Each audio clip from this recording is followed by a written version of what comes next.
We are about to begin this session. We are going to move on to the second session. Enric Bijant is going to facilitate this presentation. He's a member of the PMI and the PMP Spain, and he's going to introduce the panelists. Bueno, bien, buenos días. Well, good morning. We are going to introduce now Professor Dr. Engineer Raimar Scherer. He's a lecturer at the Technical University in Dresden for construction informatics. He has more than 30 years of experience in the construction IT. And he's been working for several years as a professor for CAD/CAM at the University of Karlsruhe. And he's very active in the construction industry as a consultant, including ICT. And he's got 1 year stay as a world-leading CAD provider. He has been involved in 20 BIM research projects in line with the university research. And he's member and vice chairperson of the Building Project Model Group in ISO 1033. He's been the forerunner of IFC, and in 1994 he founded the first European BIM conference. And he was founder and vice chairperson of the IFC ST4 Structural Model Group. He has developed the simplified MVD IDM method in 2012, and also the multimodal method in 2014.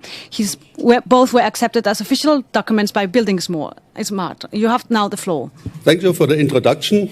I thought I understand something, but my Spanish is now 40 years old. Okay, I forgot most of the words. So I want to speak about energy-efficient BIM labs, and I want to guide you for 10-15 minutes in the very future now with the next presentations.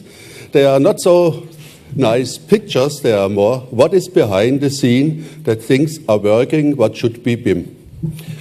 Okay, the next slide, or I have something here? Yeah, next. Okay, administrative things first. This is a European project. It's called Embedded. Oh, exactly, Embedded. Energy-efficient buildings embedded in the energy-efficient environment. It is an IP project. It's running for a year, so we're in the half time, and it's about a budget of 11 million euros. And it is very software-oriented, so the leading software companies like Nemetschek, like RIB, like DDS, like EPM are in the consortium. Then important big companies, construction companies like Strabag and BAM, and also about intelligent buildings like Sauder from France, from Switzerland. Okay, what is the problem? You have seen a lot of pictures yesterday, nice pictures, and also in the morning. Thank you that you gave me a good introduction how powerful are 3D pictures, and I appreciated this, and I learned 30 years ago in the pre-running standardization committee of the IFC, so of our building model. This was at that time the STEP. I was for more than 10 years the German delegate for the STEP development, and there it was the saying, 3D is only one attribute of the product. So 3D is not very important. I was very puzzled as a civil engineer, but I studied and I learned first architecture. And meanwhile I say 3D is the design of our product. This is the design of our communication. It is the center of our cooperation. Okay, and so we have here the design and the inspection tools. This is what we saw yesterday. And what is behind the scene? The next is what we saw also somehow about engineering analysis tools. What is the behavior of our building? It is right behavior. It is about the energy. It is about the bearing structure. It is about the traffic flow. It is right behave. So we have a lot of analysis. And this is done today in separate tools. And so we have the problem that we are, these people there, these are we.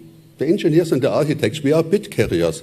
We are taking the output of the design of the 3D model and make a new input model for the analysis, for the cost analysis, for the structural bearing analysis, for the energy analysis, for the airflow analysis, and so on and so on and so on. And we are working a lot of what computers can do also, for nearly €0. Okay, what is the state today? BIM level 2. We have now a central database or a BIM database or a product data modeling database, but still there, models are not transformed from the design tools to the engineering tools. They have now only a centralized source that everybody can take and know he takes the right model out. But he has still then to transform the 3D model to the engineering analysis models. What is the next? BIM level 3, which is still the future, what we heard yesterday. We have now BIM information management systems like in BIM server and put based on the standardized data model that is called IFC. So we have then IFC servers. IFC servers are growing now. Nemetschek have one, for instance, for free. And several others from TNO. There is one which is very popular from the research side. And this is then level 3. Then we have the same data model. We have not a problem that AutoCAD cannot read Nemetschek files like that. That we still have. Okay, and now, what I said, more to the future. Now, what is the goal, what we want to go? So we have on the left side the BIM model, as you see. And this is our main input. This is the 3D modeling. This is the designing where we discuss things. And this is our collaboration data model. Not alphanumeric models, 3D models. Okay, but what we have other inputs. So for energy efficiency, we have, for instance, weather. We have, and this is stochastic. Weather is not the same every day. Every year it's different. And we have the product components. We want to use more and more prefabricated products, standardized products. And we have the usage of the building, and this is also very stochastic, and this have to put together. So we come for the first new thing, that is multi-model, which was invented by us in the last 10 years, and is now going for standardization to the building smart. And the multi-model is a combination of the BIM model, of the 3D model, and all the other inputs. And this is not only inputs, a stochastic, the weather, it's a big model. We can take a few values, but we can take also the whole model from this area of the weather. We can use all the models from the product components production companies, and we can use the models from our social people about usage of buildings. And this is when we combine this in a very flexible way, we can change things. And then on the right side, we have then the evaluation and management of the results, and computing can be done today in the cloud. So we are not necessary to use our computer. Think about to calculate the energy behavior of this building, of the World Trade Center, when we model each room individually with 2 to 5 points, to have the energy on 1 to 5 points in each room. And we have to analyze this for a 1-year cycle, because weather is a 1-year event. This would cost on a computer, what you have on your hands, about 2 to 3 months to come back with a result.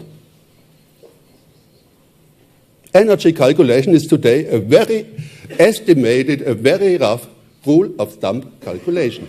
When you get it back in an hour or 2 hours, or maybe in minutes, then it's a very big thumb, 2 thumbs together. Okay, so we have to go to the cloud, and this is another what we investigated, to put everything in the cloud. And then we can make a design feedback control thing when we investigated the results, and there we have developed a navigator. This was mostly developed by the software company Nemetschek.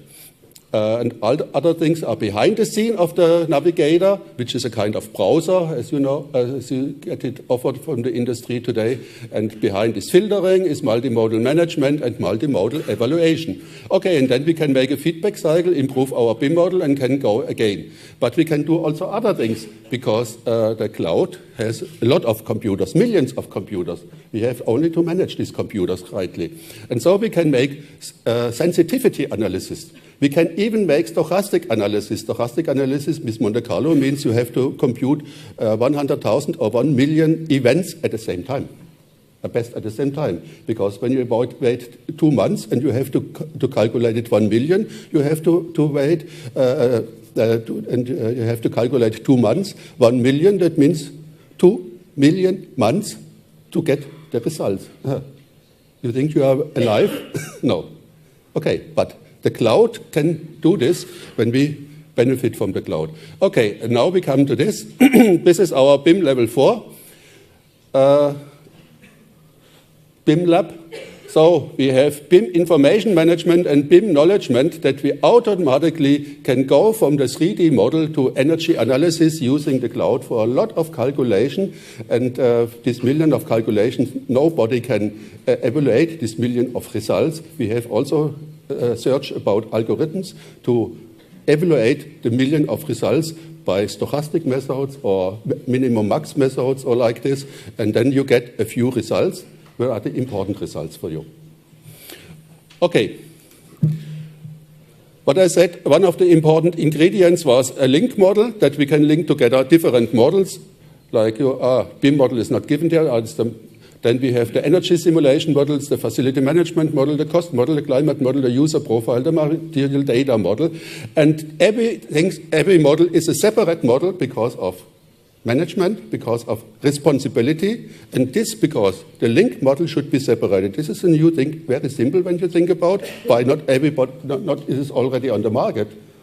It's a thinking of people. Everybody was concentrated on his field. Somebody was concentrated on cost calculations. The other was concentrated on 3D models. The other was concentrated on material behavior. And that's because nobody thought how it's about bringing things together. And this is the best, to have a separate link model. And this is not one link model. It can be a domain specific. So the link model can be also separated more what we need for costs, what you need more for facility management, and so on. Then you get very flexible. And the flexibility is important, because you can build automation when you have flexible models, flexible data models, that a computer can act for you. Not that people have to act.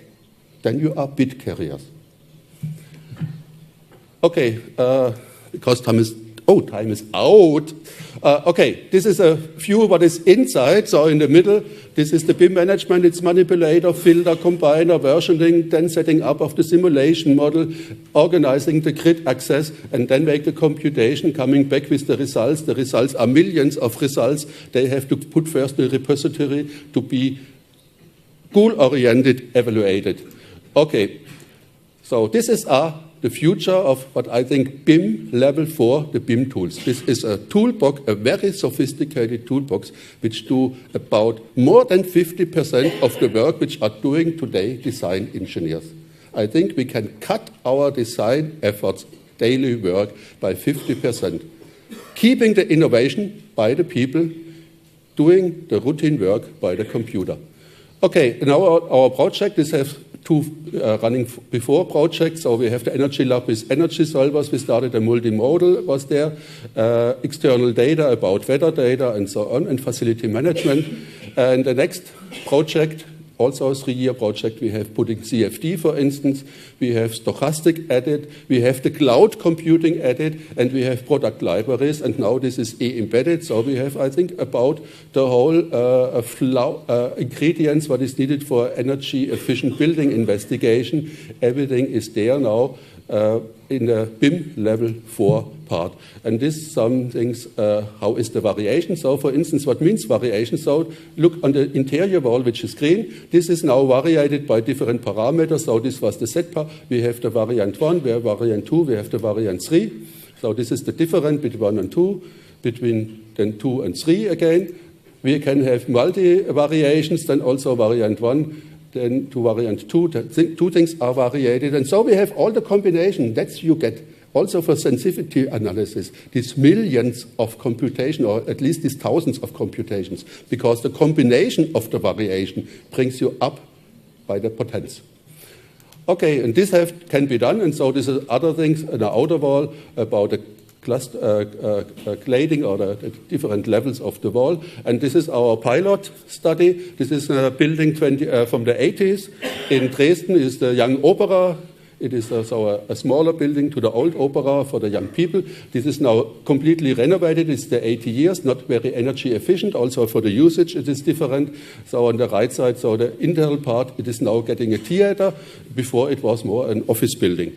And we calculated here for a flower the CFD for this, how it's going on, because in the middle it is one big open block with terraces around and so on, and this is very complicated for CFD. So this is the CFD calculations, and now you get in flower.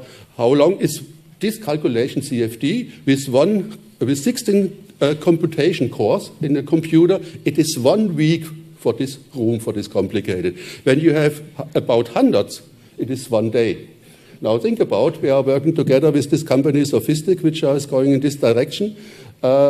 We bought, because they make an experience, already you can buy a computer, 3,000 euros with 3,000 cores. And then you get this result in an hour. Okay. This is another, this is used RIB's cost calculation tool and BIM integration, but not now for euros cost, but now for energy cost. Now you have the detailing tables of the energy embedded energy in the material, and now you can show it on the 3D model. What are the most bad guys in the components? We have most embedded energy and what have less embedded energy. And so this is the end result then after the evaluation, after many computation, that you get a powerful visual picture what is going on in your building about the behavior of your building. So you get really a feedback of your design ideas. Thank you very much. That was my too long presentation, I know, but sorry about the time.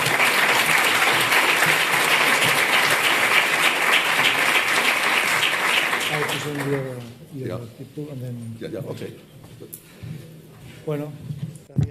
Well, thank you. Now we'll present you another project from Asier Mediavilla and Antonio Valla. Asier has a degree in physics and electronic engineer. He's been working in the Research Center Tecnalia since 2010. He currently works in the construction division. And he's been working on European and regional research programs for many years, like FP7 or Horizon 2020.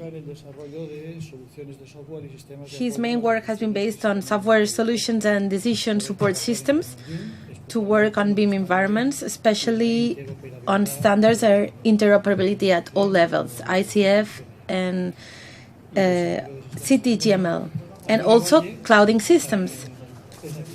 Antonio Valla is architect and BIM manager at Peak Architects, which is an architecture practice here in Barcelona. And he is the responsible of the BIM department and research department, and he also works at the Holistic project together with Asier, working on this integrated and collaborative platform to design performance-based buildings.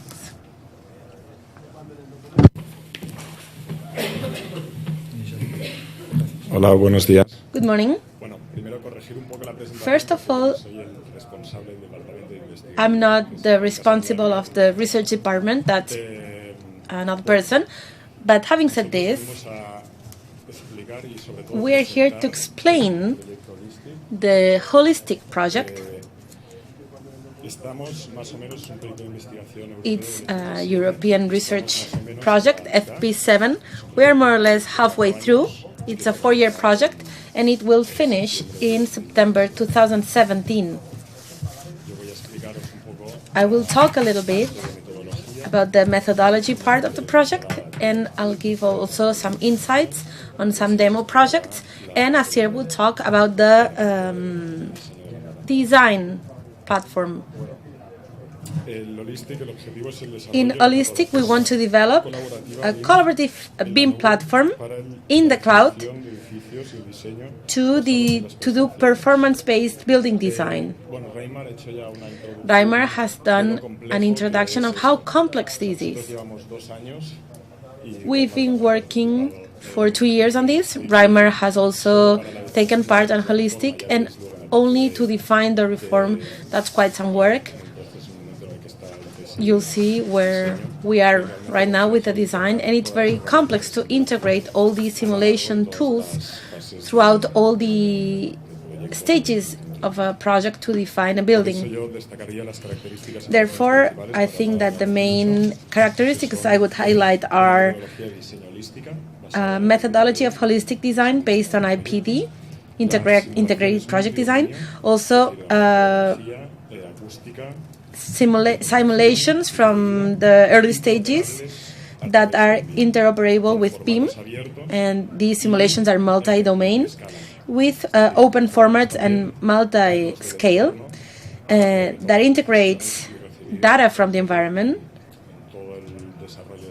so that when developing the building, we can decide the feedback of the environment where the building is. Also, collaboration that's assured through the platform, because the platform aims to do what many of you know that can be done in many platforms for collaborative projects. This chart here basically is a summary of holistic. On the top, we see what we call the current situation with the different construction phases and where simulation is done. That's only on the design phases, as it's marked.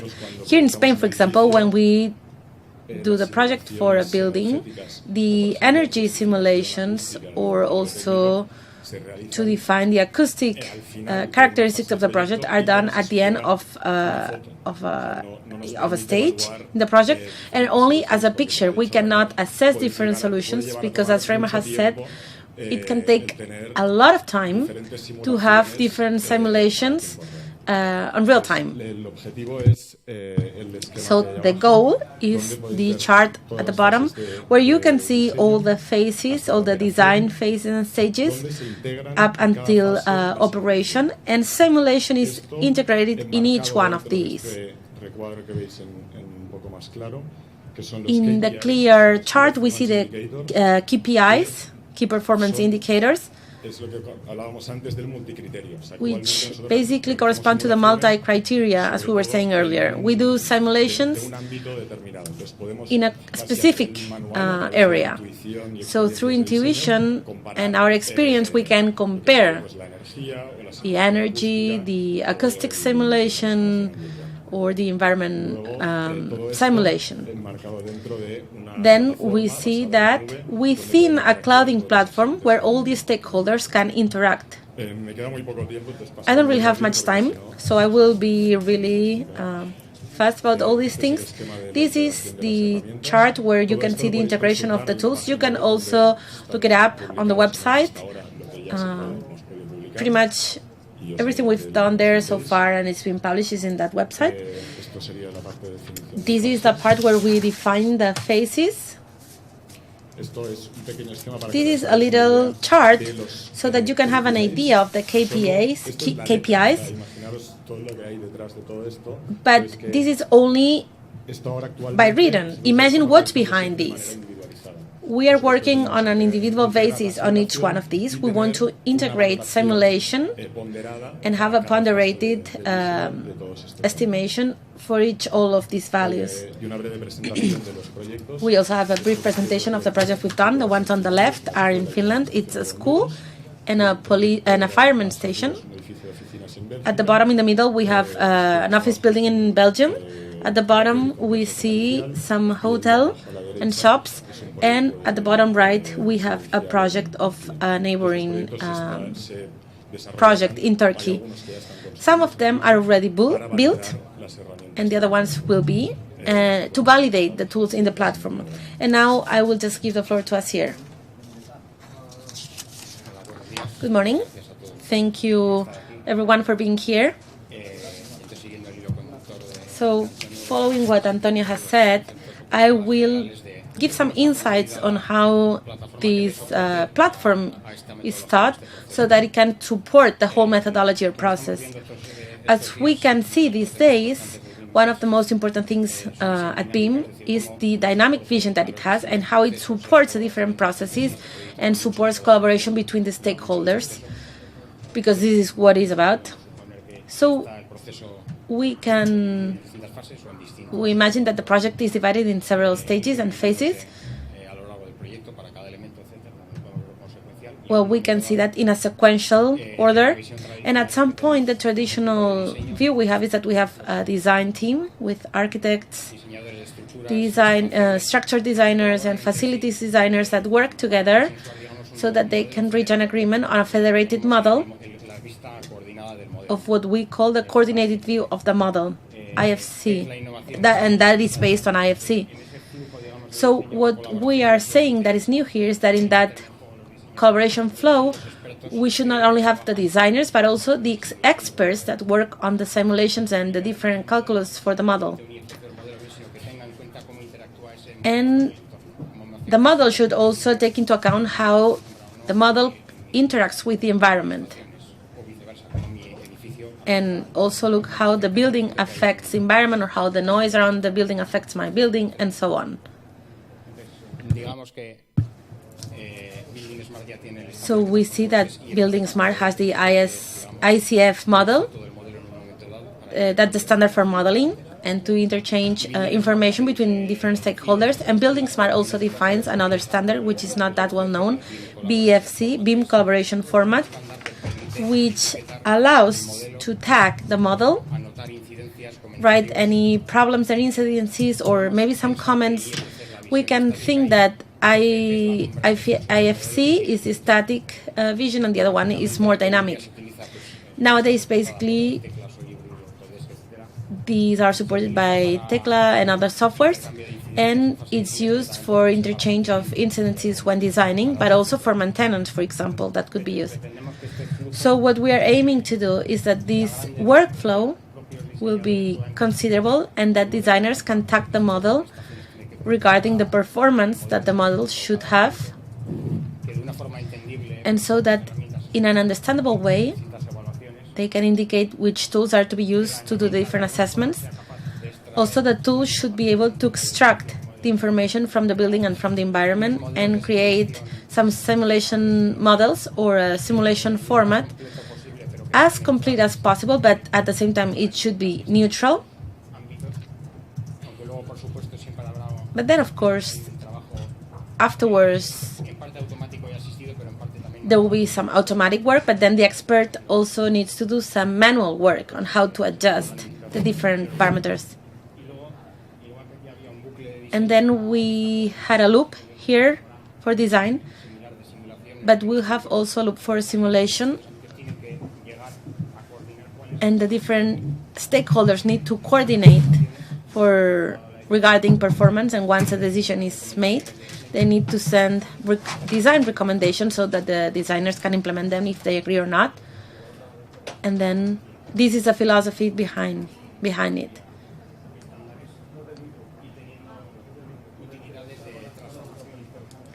And excuse me, he's really far from the mic and we cannot hear him.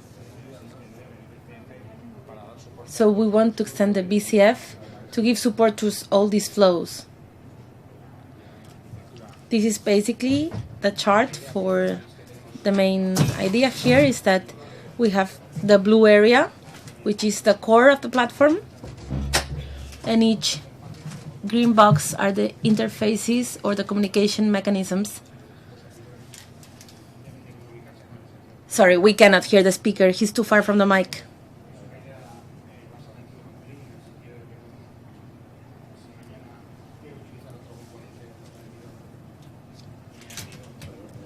Estándar establecido lo puedo utilizar. Ahora mismo estamos utilizando BIM Plus de Nemetschek. Estamos utilizando BIM. So we are using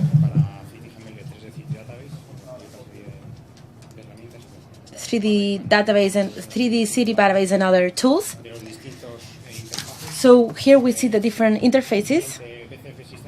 We have a project where different users can use the platform and they can share suggestions and visualize a common model. They can also see a timeline with the different comments and incidences that they've had. They can filter them.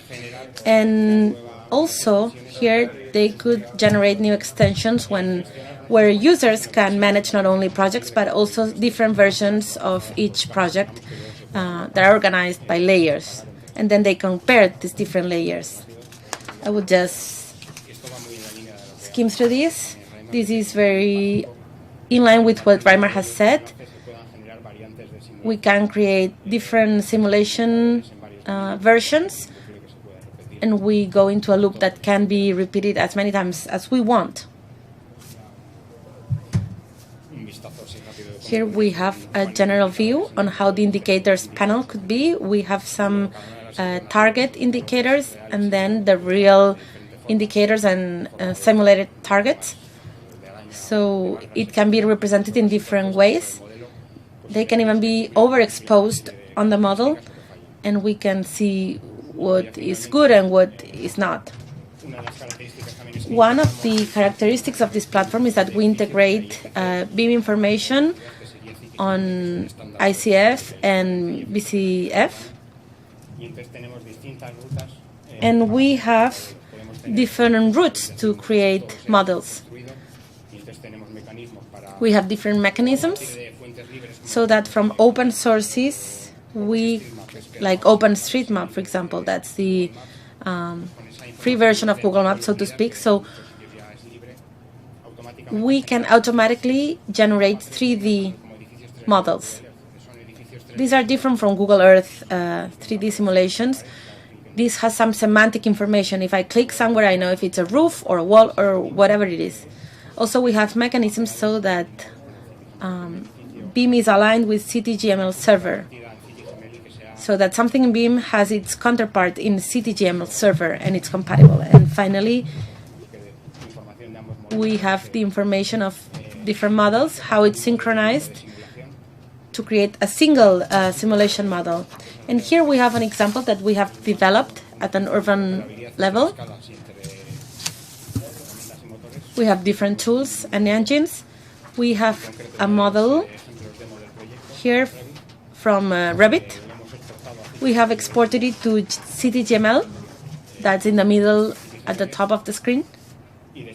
And finally, we have also exported that automatically, all this information, into a simplified model from Energy Plus, which is an energy simulation engine. We have different colors, and that shows different energy levels. But when we compare them, we could mix both alternatives on the bottom, at the top, and the bottom. And we can decide which building is better, energy efficiently speaking. So if we combine both, it could be better or worse, depending on the case. In this case, we've done this for energy efficiency, but we could do it in other areas. And that's pretty much it. Well, the key here would be collaboration, synchronization between BIM and simulation, synchronization between the different scales at a building level and city level. And that's complex, but we still have a year and a half to work on this project, and I hope we make some advancements. Thank you very much.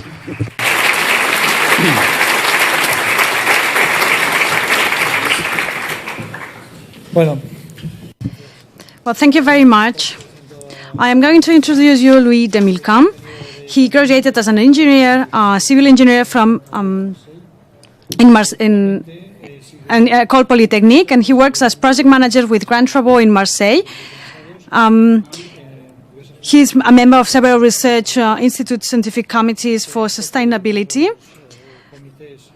As I said, he's participated in several research institutes committees, especially the French Institute for Energy in Transition, the FNTP, and also in the MEDDE in terms of sustainability. Good morning, buenos dias, bon dia, but I will go on in English.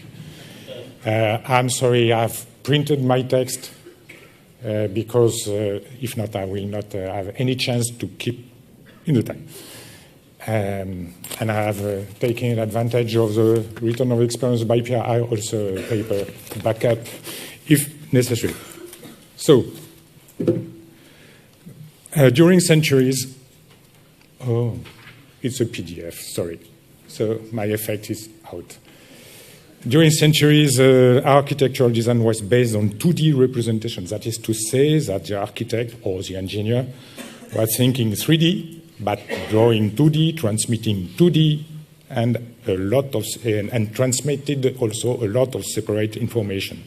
Was read 2D by the builder, and the latter had to render it into 3D, which obviously could lead to some misunderstanding, of course.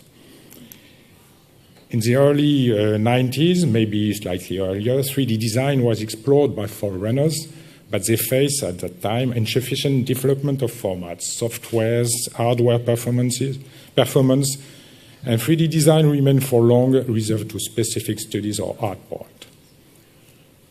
During the last decade, the situation has radically changed, and now in any country there is a rapid movement, very rapid,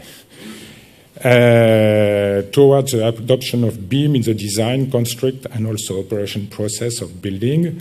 Some countries are forged ahead, but anyway, governments and professionals are organizing themselves to shift as soon as possible to BIM, issuing standards, rules, education programs, and so on. But if we think to adopt BIM as a common way of working, we have to make sure that we are able to meet the needs of the whole construction sector. The building sector benefited of the maximum efforts and attention. Standard softwares processes are now optimal and allowed to embark confidently in real BIM projects. But for other branches of the construction sector, like infrastructure or civil engineering structures, we still need to develop and enrich all these. Just some examples. Even if some attempts have been made, we don't have yet a full set of digital concepts and objects to describe a road project, both from the functional, the realization, and the operational point of view. It's more or less the same for bridges and tunnels. IFC are available, but not implemented. And we are still unable to describe correctly the soil on which or in which we are designing and intend to carry out the infrastructure project. All these reasons form the starting point for launching a large collective and collaborative research project with the support of the French Ministry for Environment, Infrastructure and Civil Works. And the main project, after translation, modeling of interoperable data for sustainable infrastructures, started mid-2014, after 2 years of preparation. The guideline was to approach the BIM shift with a comprehensive life cycle view of the infrastructure. Among the main objectives of the project and thus work packages, I shall mention, describe specific use cases, formats, tools for infrastructure, make BIM a powerful process to manage project economy in all phases, design, build, operate, transfer, ensure continuity of description and data collection from territory scale to objects, and include environmental studies, allow safe use of BIM by clearing legal and contractual aspects. Even if the research is aimed at giving answers to infrastructure's world, it is apparent that most of these work packages deal, in fact, with global construction stakes. The key point for mine is that it gathers representatives from all main stakeholders, and I would point out that there is a main insurance company within the partnership. So we include all these stuff in a holistic manner. Owners, designers, construction softwares, mostly first-rank ones, are partners of the project and involved in its working group. From a practical point of view, we have organized the project as follows: 6 use case working groups, to which we have recently added a 7th one, as started first, to define specific standard infrastructure use cases following BSI principles, elaborate a methodology to achieve a complete IFC description of one particular infrastructure object, a bridge, study what a BIM process could bring to project reviews and how, develop the use of BIM to manage and control the economy of the project, and determine how economic and technical data should be linked or not, try to lean on BIM to perform the numerous environmental studies, use BIM for life cycle studies for pavement life cycle case, and the new seventh one is use BIM as a powerful tool to transfer the as-built project to the owner and operating teams. The thematic working group will then be in charge to transform the raw material in a more theoretical and conceptual form. After more or less 1.5 years of work, the first deliverable have just been issued by the active working groups. And for IFC Bridge, basis work has been done, driven by Pierre, and has produced ontologies and new definition rules for missing elements. Contribution to international work, these conclusions have now to be transferred to BSI for implementation. In the same way, the group produced an object library with attributes also to be transferred to BSI for incorporation in BSDD and a contribution to IDN definition. Learning from the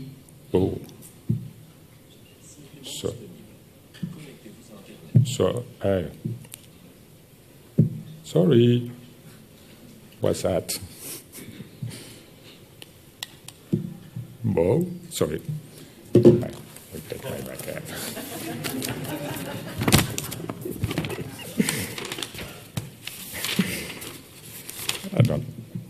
It doesn't work.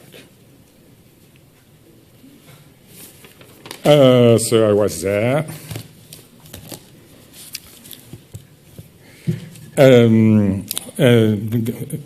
All stages of choice and decision may lean on a comprehensive data and decision traceability recorded in the BIM model, which in addition allows to perform more easily various simulations.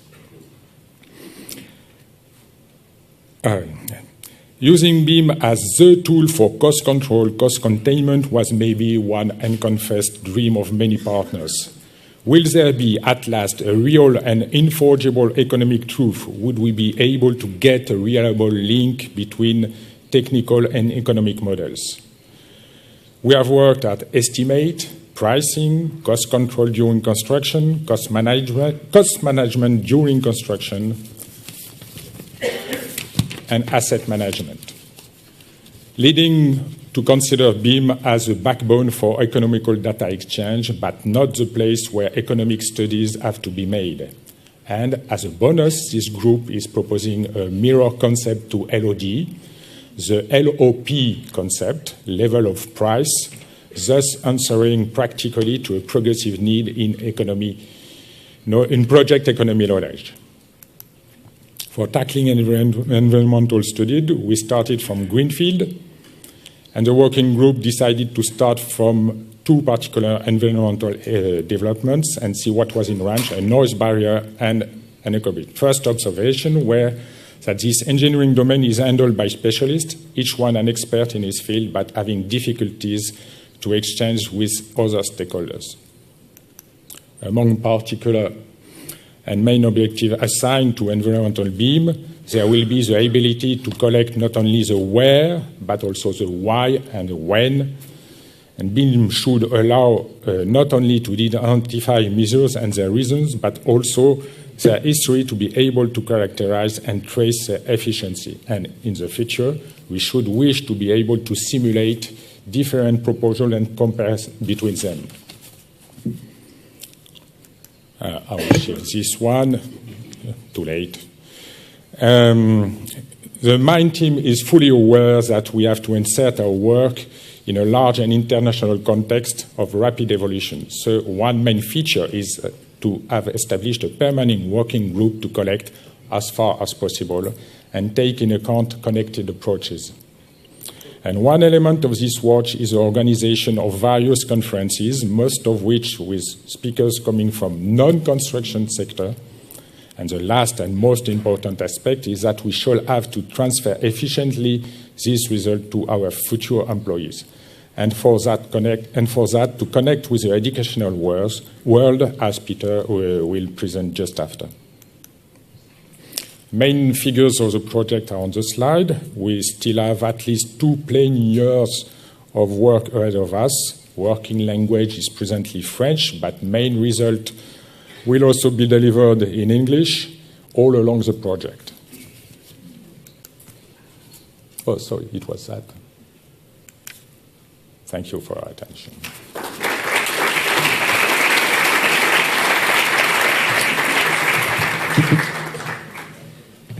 Ok, gracias.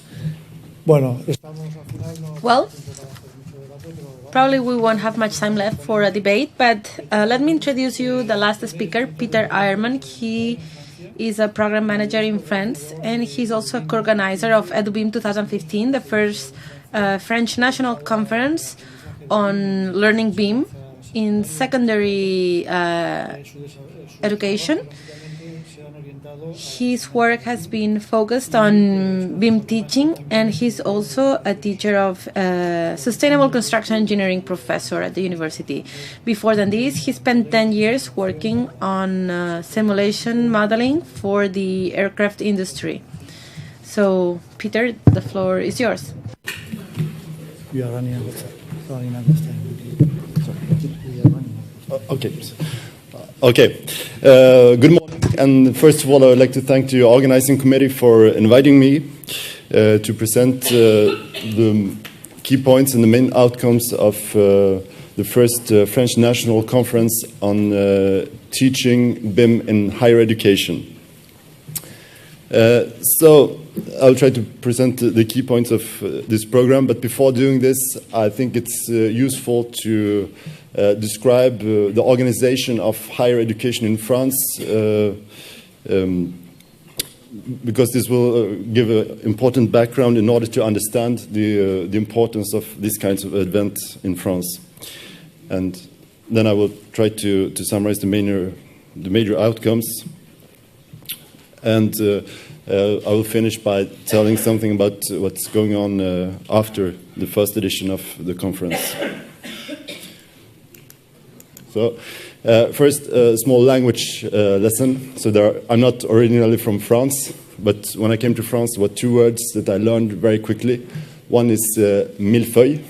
It's a kind of pastry which is composed of, literally it means 1,000 layers. So it's a pastry composed by a lot of layers with cream between of them.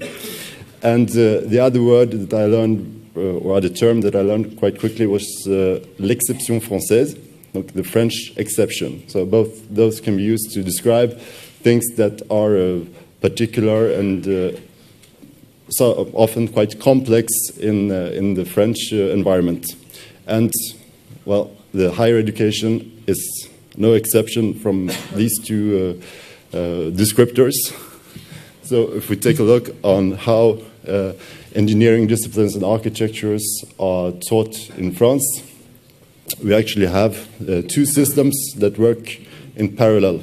So on one side we have the universities, and on the other side, well, in the middle, we have something that is usually called the grandes écoles, the schools that are specialized for educating in engineering and business management, or in architecture. The architecture side is the last part of my figure. So there are a multitude of different institutions, and despite that France has adopted the Bologna Protocol for higher education, 3 years of bachelor, 2 years of master, and 3 years of PhD students. We have a lot of degrees at a lot of different levels, reaching from 2 to 6 years of higher education. So in engineering, there are basically 2 intermediate degrees, which are 2-year programs. The BTS degree, which is a national, it's a degree based on national exams, and that are delivered by mainly a continuation of high school studies. And the other 2-year degree is the IUT, which are delivered rather by universities. So after these 2 degrees, you can either go into a traditional bachelor, followed by a master in in a university, but most of the students that fulfill these programs go directly into professional activity. What you can also do is go into engineering school, but traditionally engineering schools are followed after 2 years of preparatory studies in physics and maths, and the engineering school is a 3-year cycle that prepares for a degree which is a master's degree, but with the particularity that it's associated to something called in France the titre d'ingénieur, so the real engineers. Some of engineering schools also propose 5 years of integral programs, and to finish this panorama of higher education in France, architects are educated in architecture schools, which are accredited by the government, and they deliver either a 3-year degree or a degree after 5 years, which is also assimilated to a master's degree. And on top of this, if we don't speak about PhD studies, but really for training programs that prepare for a job placement, there are also a large number of executive master's programs or 1-year postgraduate programs preparing for a specialization in a particular field, a particular subfield, which you can enter either after one of these 3 master's degrees or after having a few years of professional experience.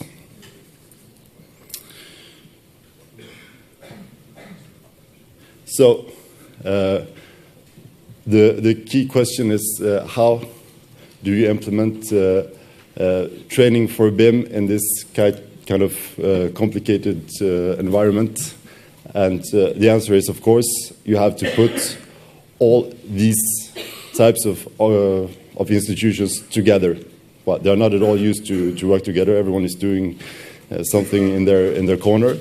But in order to support the digital transition of the French construction industry, it's really important that all these types of institutions can find a common ground for how to define the contents of the courses, the programs, and also to share experience on teaching methods and on teaching materials. And it's also important that students from these kinds of institutions come to work together, because later on they will work in a collaborative and integrated environment. So this is mainly why the EduBIM initiative was launched within the MIND project. And to launch the initiative, a first edition of a national conference was organized in June last year by the SITC Caen, also in collaboration with the French Ministry of Higher Education and with Mediconstruct, which is the French chapter of Building Smart. And this event was also supported, of course, by all the professional organizations of the French AEC industry. And the first event gathered some 200 participants from about 50 different institutions, but also, which is very important, professionals from architect firms, from engineering companies, from contractors, from owners, and of course some software developers. We can't live without them, after all.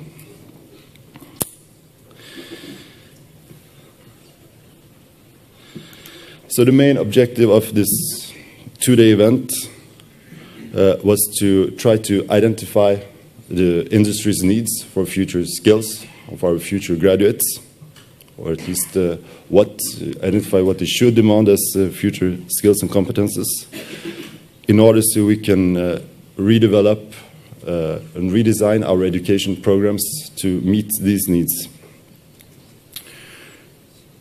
And a second objective, of course, to strengthen the collaboration between these different kinds of education institutions, and to share experience and to share teaching materials. As we saw this morning, we are in a situation where there are almost no textbooks, And a question that is often raised is who will actually teach the teacher.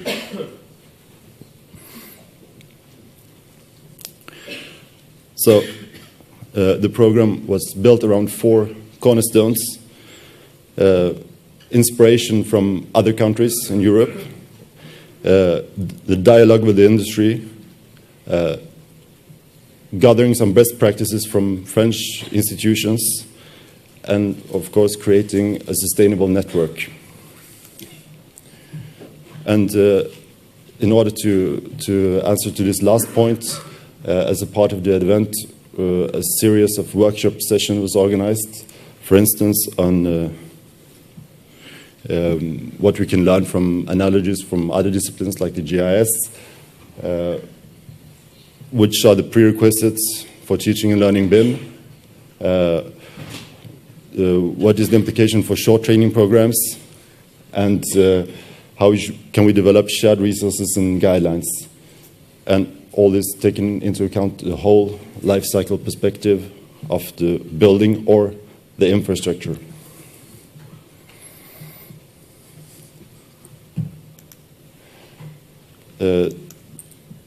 So, what came out of this, I see that my time is running out faster than I thought. What we can learn from other European countries is that, well, what most other, well, in the examples that we found, well, the key point was how BIM was introduced in initial training programs, if there are specific programs, links to research, and how continuing organization is, how continuing education is organized. So we took some examples from Finland, UK, Denmark, and Germany, and one thing that came out was that most institutions have all adopted like a holistic approach to introducing BIM. So instead of just creating another module, which is BIM somewhere, what is an interesting approach is take a look at a classical curriculum and identify all the discipline modules where BIM will have a major influence on tools and workflows, and to make students work around one single model during their whole education program, to look at it from different aspects, from different and at different levels of development, to learn the classical disciplines like cost estimation, structural engineering, energy systems design, etc.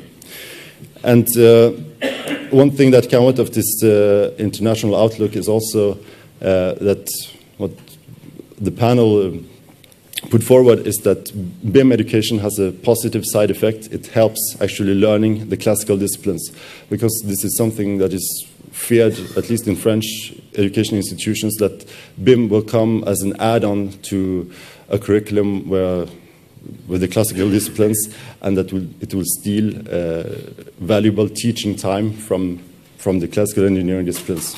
But actually it helps learning engineering.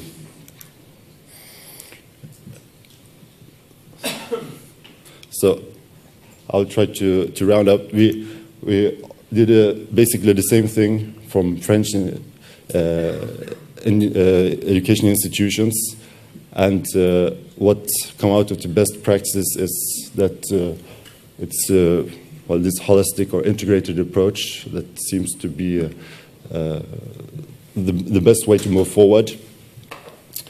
That BIM collaboration and interoperability is best learned through a product-based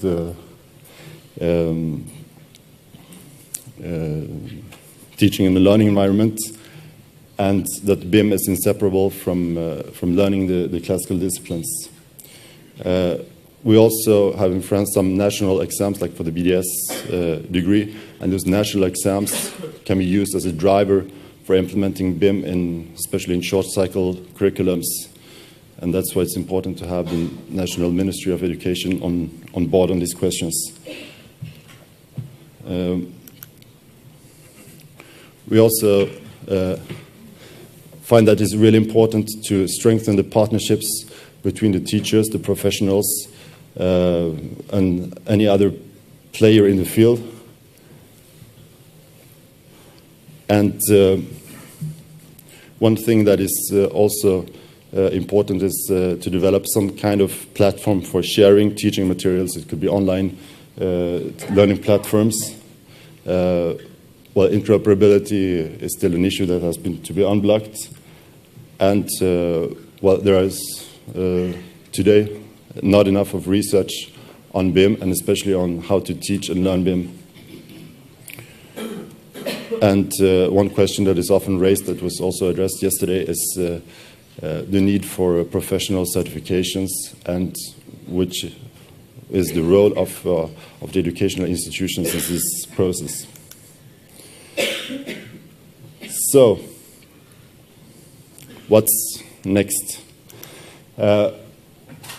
What's going on since June last year is that out of the workshop sessions, there have been formed a certain number of permanent inter-institutional working groups who continue to elaborate themes like professional certifications, like learning environments for collaboration and interoperability, and